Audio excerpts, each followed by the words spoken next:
Going from dating to engage can absolutely ruin your upcoming marriage. I gave my ring back twice, maybe 3 times. Maybe 3 times. So we're going to talk through 6 big pitfalls to make sure you avoid when you go from dating to engage coming up.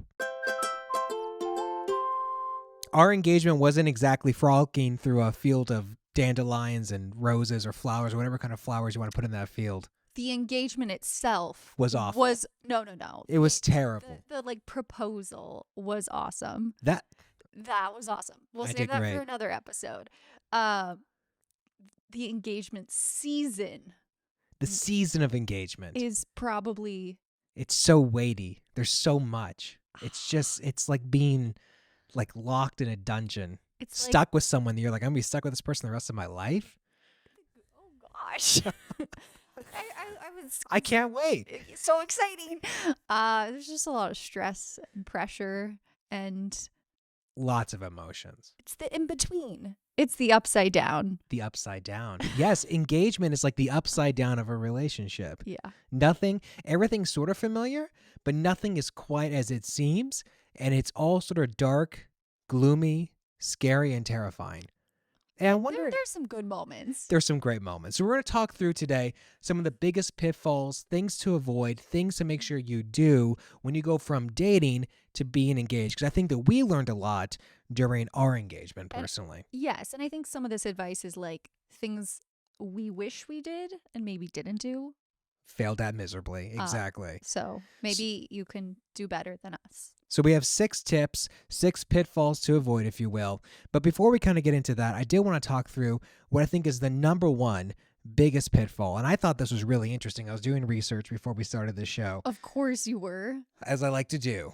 One of the most interesting things that I found when I was digging through the books, doing some research, was that today, in the modern age, 70% of couples live together before they get married. 70%, which I found to be astronomical. Now, the crazy part of it is surprising. I was a little surprised about it because, I mean, I get that times are tough. Finances can be hard. It's a lot easier to move in with your spouse. And maybe, and this is, maybe for another time, another show, it was maybe because I did live with a girlfriend prior to getting engaged. And that was awful. I learned so much through that experience. Who did you live with before we got engaged? Not important. Back to the facts. Of that 70%, when they got married, they had a 48% higher chance of getting divorced 5 years later down the line. Not one of our official 6 pitfalls from going from dating to engage, but something to consider and think about. I mean, obviously that's a huge one. You're getting engaged. You're hoping to build a life together. You want to make sure it's going to last and be sustainable. So maybe don't live with your boyfriend or your girlfriend before then. Yeah, I mean, I'm not surprised by that one.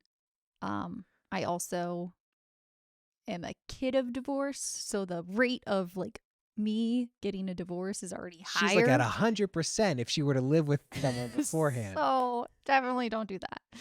All right, let's dive in. Number 1, don't let the list get you pissed. Why do you laugh? This is my favorite one. I worked on that for about 2 seconds. 2 seconds. Yeah. So, but what I mean by this is there is a long list of to-dos when you go from dating to engage. During the dating period, you're not worried about bank accounts. You're not worried about cell phones. You're not worried about living together. You're worried about just spending time together. When you get engaged, you got to worry about all that stuff. Plus, most likely a wedding to plan or an elopement to plan. No matter what you're going to be planning, there is a lot to get done in what can sometimes be a short amount of time. And so plus a honeymoon. Let's not forget about that. And so there's this long list. Don't let it get you pissed. And I think in order to do that is you really got to focus on not what has to be done, but what needs to be done. So what actually has to be accomplished before we say I do and walk down the aisle. I know a big thing for us, and this is controversial, and it was controversial even between us, was we didn't necessarily figure out our living situation until after the wedding. And there was pros and there was cons to that. Pros was that we weren't worried about it at all. Cons was that until we were. After we were married. Cons is that we weren't living together when we first got married. We're like, well, what home are we going home to? I don't know. We'll figure it out. We were living together. It just was like we're living at your place and we're living at my place, but you don't have a drawer and I don't have a drawer. It's like living with out each of a other with suitcase. a day bag. Exactly. So, Exactly. but at the same time, But we it got all the worked important out. stuff done. We got the important stuff done, and there was honestly so much going on, and we were potentially looking at relocation with my job at the time, which Yeah. ended up happening. So it was good that we didn't really figure it all out. Because if we would have found a place to live in, That would have really then we would sucked. have been tied up with a lease. So it all worked Yeah. out, and we're very blessed how it all came together at the end of the day. But find those things for you. I mean, for us, we kind of put the living situation on the back burner. Everyone's going to have something they could put on the back burner, and take advantage of that. Don't feel the need to get everything done, because you're going to just have an awful engagement period. And this is coming from a type A personality who likes to get everything done. Yeah, well, I think one of the reasons this is one of my top don'ts is because I was so type A about it. I think especially at the beginning, I was like, we got to figure out everything. And as we got closer to the wedding, cried because of it, like always. there was lots of tears. But as we got closer to the wedding, I started to let go of more and more things, which was It's okay if we don't get this done. it was good for my mental health. I think it was good for our relationship. Probably.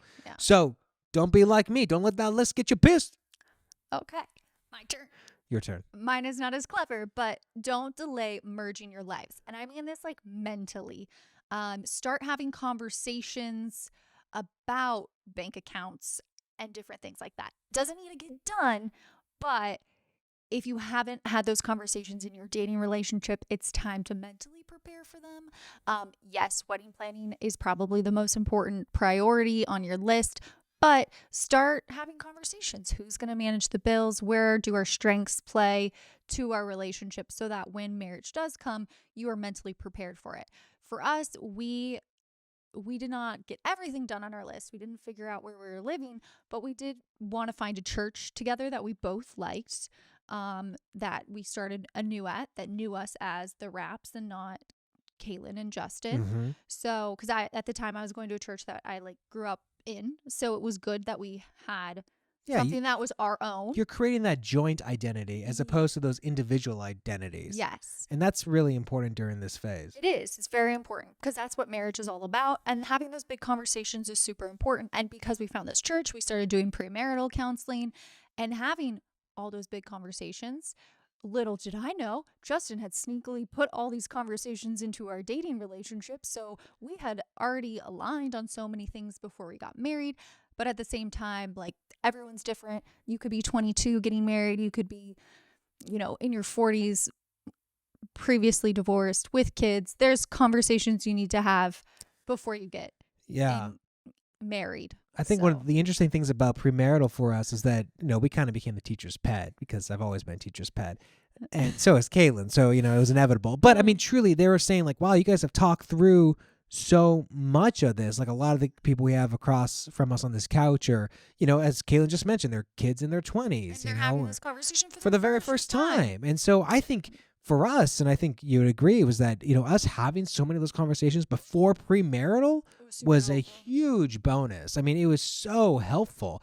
And so just a little side tip for all my guys out there. Listen, pepper these in. When you're dating, it's gonna hit the cliff at some point. I've been there. Like the 6-pack fades away and the charms will fade away, and so and as you're dating, you want to be intentional about those conversations you're having with your possible future partner. And one of the things that I was very intentional about, and Kaylin will attest to, is that we had a lot of these conversations even before engagement was on the table. And so, even if you're out there just dating right now, it's never too early. Well, I mean, don't do a date one, guys. But but you're dating with intention. If you're dating with intention, have these conversations. Okay, sidebar though.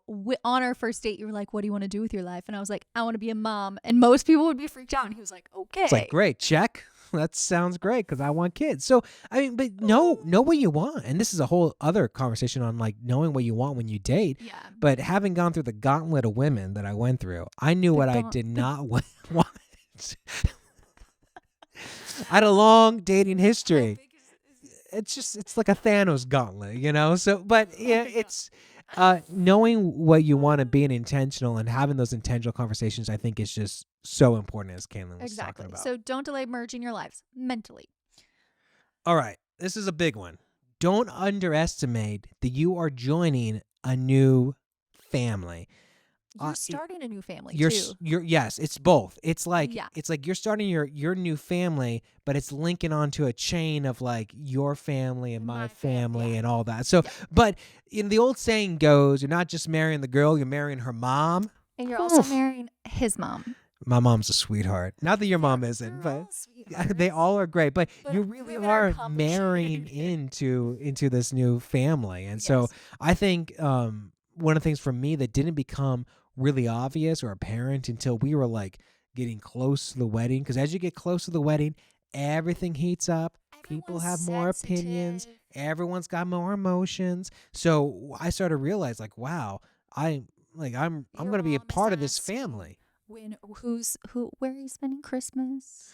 Yeah, the holiday questions start coming up and all that good stuff. So don't delay trying to be part of this family once you all are engaged. We were talking about before recording here, and I was saying that, in a way, I kind of feel like at an arm's distance from your parents. And Kaylin shared with me that's kind of how her parents are with people until they're like in the family. You're not in the fold until you're like in the fold. And then let me tell you, once I was in the fold, I was in the fold. Like I felt like I was in it, and that arm was instantly removed. And so I think it was a kind of a shock for me, because I think one of the things that I learned, and if I could do it over again, was don't delay being that brother-in-law or that sister-in-law or that son-in-law, right off the bat. It's kind of a new role, because it is you're functioning in a family in a completely new way that you never have done before, and totally changes the dynamic of like your family too, like with this new person, right? Bringing making sure you're making your significant other or part of your family. There's just so much that goes into it, of just merging families together. And we were very lucky that our families get along really well, and even though they didn't really, they're very different, they hadn't met until the wedding weekend. Really, they met once during our engagement, but that was pretty short. And so, but things went swimmingly, and I was kind of nervous. I know Kaylin probably was too, because our families are very different, but it all worked out. So everyone was on their best behavior. Everyone was well behaved. We gave pep talks to both of our in respective families. So no, but it's just you are joining a new family. You're creating your own new family unit. You're joining another family, established family unit. You're bringing your significant other into a family unit. So there's just a lot of new blood circulating in these family conversations and these dynamics. So just don't underestimate that. And it's okay for it to kind of be overwhelming and emotional at times. Like, you're gonna get through it. The biggest thing is, make sure that this is your number one. Yeah. I know one of the things that I told my parents, and look, everyone is different, but one of the things I told my mom and dad straight up was like, listen, if you got a problem with Kaylin, you come to me. And I just know how my parents can be sometimes. And so that was really important, that I kind of had control, kind of a dam, if you will, to make sure that I kept all the healthy boundaries. The healthy boundaries, exactly. So you have those conversations with your parents. Don't be afraid of those conversations. Have those conversations with your significant other, your spouse. Really important as you go through those phases. So just don't underestimate the big change that it can be, though. Yeah. Also, next point would be, don't go crazy. Like, lose your mind and be committed and put into a straitjacket crazy, like I almost did. Wedding planning is stressful. Committing to a person for your entire life is a daunting fear for some people. It can bring up a lot of insecurities. For me, it brought up insecurities from my childhood. It brought up insecurities I didn't even know I had. Just like, make sure you have clear communication with your partner. Make sure you're discussing things. If you are freaking out, go to them, tell them why. If you can't put it into words and they can't put it into words for you, maybe you need to seek professional help. There's no shame in that. I wish I did it. For me, I know when we were engaged, I was watching one of my best friends' marriage fall apart, not by her own effort or just diligence as a lovely human being, but just she had a bad partner who changed his mind. And I let that fear and insecurity enter into our relationship, and I was projecting things on Justin that were not fair and not true. So, that's when she gave the rings back a few times. Maybe. Well, you deserved one of them. One of them maybe responsible for one. You were definitely responsible for one. But like, I also have divorced parents. tense and fearful of, someone leaving me. So I think I wanted to give my ring back before they could take it away. I don't know. So just Yeah. make sure you are aware of what's going on, have clear communication with your partner, and your partner can be like, Justin is so good at like, what's going on? Talk to me.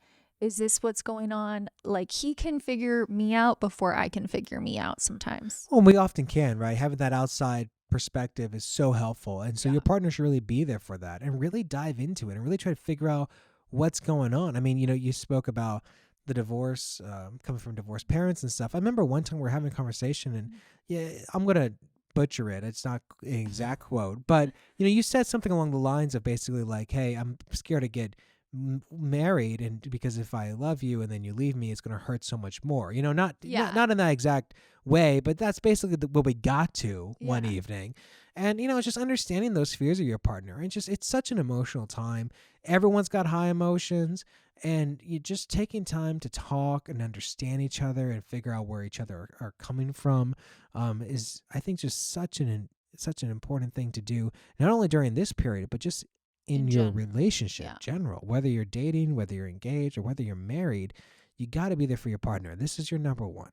If you can't rely on that other person, then maybe you're not in the right relationship. Truly. Next one. Number 5. Should have been doing a countdown for all of them. Don't stop dating. It seems stupid. Don't stop. It seems simple. You can sing throughout it. It's great. I like it. But it's just, don't stop doing it. We stop doing this. Wow, I was just about to say, I think that for myself, this is something I was not very good at. I'm a very type A personality. I got a list. I got lists within lists. I got an inception of lists going on. And so when it came to joining our lives together, from the wedding planning to merging our lives, I mean, there was lists about everything. And so I could very much on a Friday get together, we're getting dinner, and be like, cool, what are we going to accomplish? Like, what are we going to get done this weekend? Let's go through the to-do list of things we're going to knock out. Let's talk about table arrangements. Let's talk about flowers. Talk about this stuff. And, I want to be wooed and love me. Yeah, and I wasn't loving on Kaylin the way I probably should have. And so I think one of the big realizations that we had was that we just need to make sure that we continue to keep dating. And I think it was, a couple months into the engagement period where we realized this, and just taking that time. It doesn't have to be a lot. It doesn't have to be like every weekend's a big date, but like we would go to our favorite restaurant. Our favorite bartender, Peter, would be there, and we just have dinner. And that dinner would be, we're going to focus on nothing wedding related, nothing married related. We're just going to have a conversation like we used to when we were dating. And that really helped us keep our sanity throughout. So don't underestimate the power in just having a dinner like that every once in a while to keep the sanity going. Yes. Love that. All right. That brings us to our very last one. Don't die on every hill. Choose your battles. Wedding planning is stressful. Lots of emotions, lots of family involved. Lots of opinions. Talk to your partner. Ask them what's most important to them and focus on those things. And then delegate those other items that maybe are not a huge priority for you both, but play to your family's strengths. So get your family involved in wedding planning if they want to be. For me, my mom wanted to be involved. Our thing was photography, videography, music. We focused on that. My mom was great at decor and flowers. We delegated that. It was beautiful. She did an incredible job. We got to have our photos and videos the way we wanted. The music set the tone for the wedding. It worked out for us to delegate those things, made her feel special and involved. It turned out beautiful. I think that's the big thing, right? Is that we're so blessed. Let me just start by saying that we were so blessed that one, Kaylin's parents has had money aside to help pay for a beautiful wedding, and her parents wanted to be involved. And then number 2, that our parents wanted to be involved. I know a lot of people get married, they don't have any financial help. Their parents don't want to be involved in it. It's sad, honestly. Like, that's when you got to rely upon, your friends. You got to rely upon that circle around you. You got to rely upon your church, whatever it might be around you. So let me just start by saying we were so blessed that everyone wanted to be involved, to the point where it was almost like I don't know what else you can do. But I think, I think we got it covered. Yeah, Kaylin just nailed it so perfectly. Like, we had a lot of opinion. Well, I had a lot of opinions and a vision for the wedding.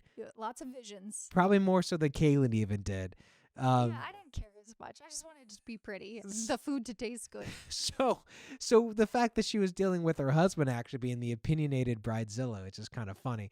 We had a vision, and we kind of had laid out the vision, and once we had the vision, we kind of wanted to execute the vision. And then, we were finding ways to get people involved where they could run with their vision. Your mom had a vision for the wedding. It wasn't always exactly what we had visioned, but then she did things like the table setting, and it was gorgeous, with the flowers, and it was something I would perfect. never have picked up. And it was great, and she ran with it. And I think the most important thing about it is, as Kaylin laid out, her mom felt involved and a part of the process. And so anyone who wants to be involved in your wedding, try to find a way to get them involved. It's your day, but it's also like It's everyone's day. You're in this room filled with people who love you and are so happy for you. It's like the best day. Yeah. And so when you can get them all involved, it's fantastic. And it also gets things off of your plate, which is super helpful, because I think as the wedding got closer and closer, we were like, take the flowers, take the settings. Like we got so many Take other it things all. to worry about. Yeah. Yeah. No, I love that. So picking and choosing your battles, and not dying on the small hills. Yeah. I mean, some things aren't important. Some things are, but some things are not. The most important thing is this. Yes. You keep this real. You keep, dating. You keep loving each other. You keep assessing your relationship. Keep communicating. That's the big thing. Don't stop talking to one another, and you're going to be fine. And so, this is just some things that we learned from our engagement period. We had a pretty short engagement. It was kind of fast and furious, about 8 months or so. 8 months. So, it was a fun but hectic time, and so we hope that this helps you as you're getting ready to possibly go on that adventure. Saddle up your horses. Couldn't help yourself. It's going to be a good ride. Anything else? You got anything else? That's it. That's all you got? I think so. All right. Well, hope you liked it. If you like the show, subscribe. Click the bell here on YouTube. Leave us a comment. Those are always great. Those really help us out quite a bit. If you're listening on it, wherever you're listening to your podcast right now, you can make sure you follow the show. You can leave us a review. Again, we appreciate it. That's very helpful. And you can follow us on the socials, on Instagram and the Tickety Talk. With nothing else to say, I'm Justin. I'm Kaylin. Catch you later.